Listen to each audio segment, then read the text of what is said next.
Hello everyone, Grandmaster Paul Melella from Empowered Mastery. Welcome to this week's video recap.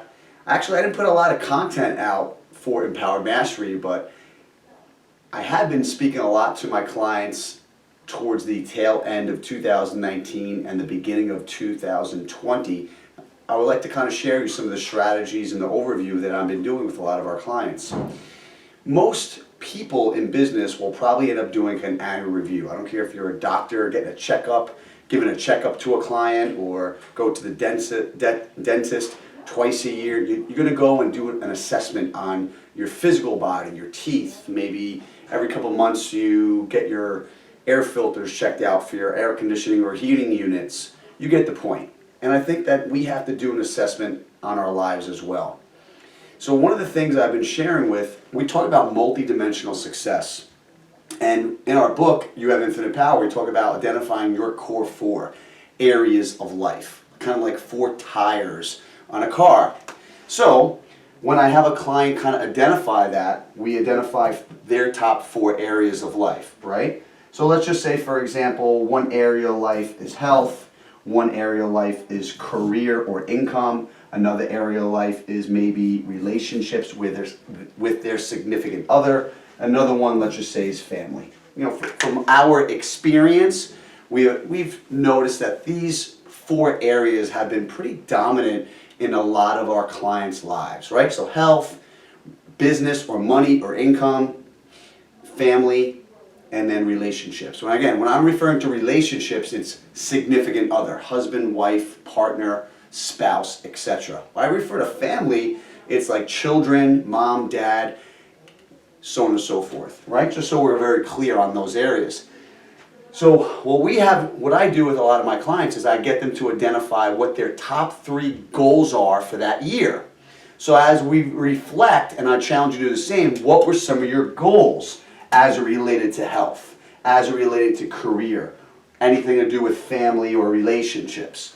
And so most of my clients will identify clear, specific goals as it relates to each of their top areas of life. Let's just keep it simple. Health, maybe a lot of them set a goal to complete a half marathon.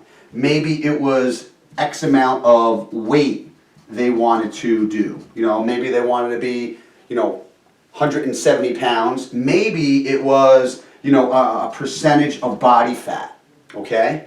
Just to keep it clear and simple. So what I challenge you to do is go back and reflect on what were your top goals, hopefully if you had them, and give yourself a score, an assessment. So maybe in business or career, they say, X amount of income. A lot of my clients, they say, I want to earn $1 million. Some of them are a lot of financial planners. They say that they want to have X amount of premium sold, right? Or they want to figure out how much assets under management, right? Now, in your business or your career, it could be it could be a personal income goal, it could be, a statistic goal, whatever it is. Just make sure it's clear. Some of them in relationships, maybe it's X amount of date nights with their spouse, with their kids, how many one-on-ones they want to have, and we measure it. It's really important to measure those so you can manage it and quantify that. It could be a trip that they wanted to do with their family. It's a trip they wanted to do with their spouse. So you get the point. I have them say, we can't just say, I want to have a better relationship. That doesn't work. It's got to be something specific that we can measure at the end of the year. So in any event, as we look at our core 4 areas, we have our top 3 goals. Here's my challenge to you. When you look back on what you wrote down for 2019, you either did it or you didn't do it. You either completed that half marathon or completed that race or accomplished that challenge goal, which a lot of my clients I have them do. You either hit that weight or hit that body fat percentage or you didn't. What I challenge you to do is you look at each one of those goals, you give yourself a score. So if you did that race, you completed that half marathon, and you did it, that would be 100%. If you hit your desired weight, that would be 100%. If you hit your body fat percentage, or you wanted to slip into that dress or meet that weight size again, or you didn't, then you would say, well, Paul, I didn't get the body fat percentage that I set a goal for, but I lost a couple inches in my waist size. Great. How would you score yourself? Paul, I give myself an 80. Now, same thing with business. You either hit it or you didn't. A lot of my coaching clients, they're in the financial services, and a lot of them are, they're shooting for certain credits within their organization, and they want to hit like something called President's Council. And some of them didn't hit President's Council. They hit and reached the target right below, but their amount of income increased or their premium increased by a huge significance by percentage. They say, Paul, my investment business went up 50%. My premium statistics went up 29%, but I didn't hit President's Council. All right, how would you score yourself there? Well, I would give myself an 80 or a 90. So what I want you to do is just be honest. You know, did you hit it or not? And if you didn't hit it, what would you score yourself based upon how much improvement or growth you did in that area? And so once you score the top 3 goals, could be 90, 100, could be 50, you take the top 3 scores divided by 3. And then give yourself a total for that area of life.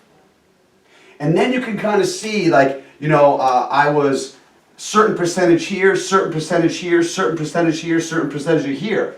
And if some of my clients were 80s and 90s across all 4 areas, which in my world, I'm so grateful. We're helping them identify multi-dimensional success. Someone that had health, and they were like, well, I didn't do this, I didn't do this, I did some improvement here, and they're like, at 30%, 40%, 50%, I look and go, man, we got a flat tire here. This is what we have to work on for 2020. This is how we have to readjust our goals for 2020. And if they did hit all their goals, wow, look how much we've accomplished from 2018. Look what you did in 2019. Man, I bet we can kick some serious butt for 2020 and raise the bar. So always do an assessment on your core 4 areas. See what you accomplished or didn't accomplish. And then here's 2 questions I want to ask yourself. What went well in my health? What went well in my business? What went well with my relationships? What went well in my family dynamic? And then you identify all the things that you did great, that worked, that were excellent, that were magical. Then the next question I want you to ask after you score yourself on these goals for each area is say, what didn't work? You know, what didn't work? What kind of sucked? What just didn't work my way, went my way? And then from there, you know what worked, what didn't, and then from there you come up with a plan to adjust what your action steps are, what your goals are as it relates to your top 4 areas of life. So I hope this exercise helps. If you have any questions, reach out to me. Always open to do an introductory call with anyone that follows us. And until the meantime, live life to the fullest. Thank you.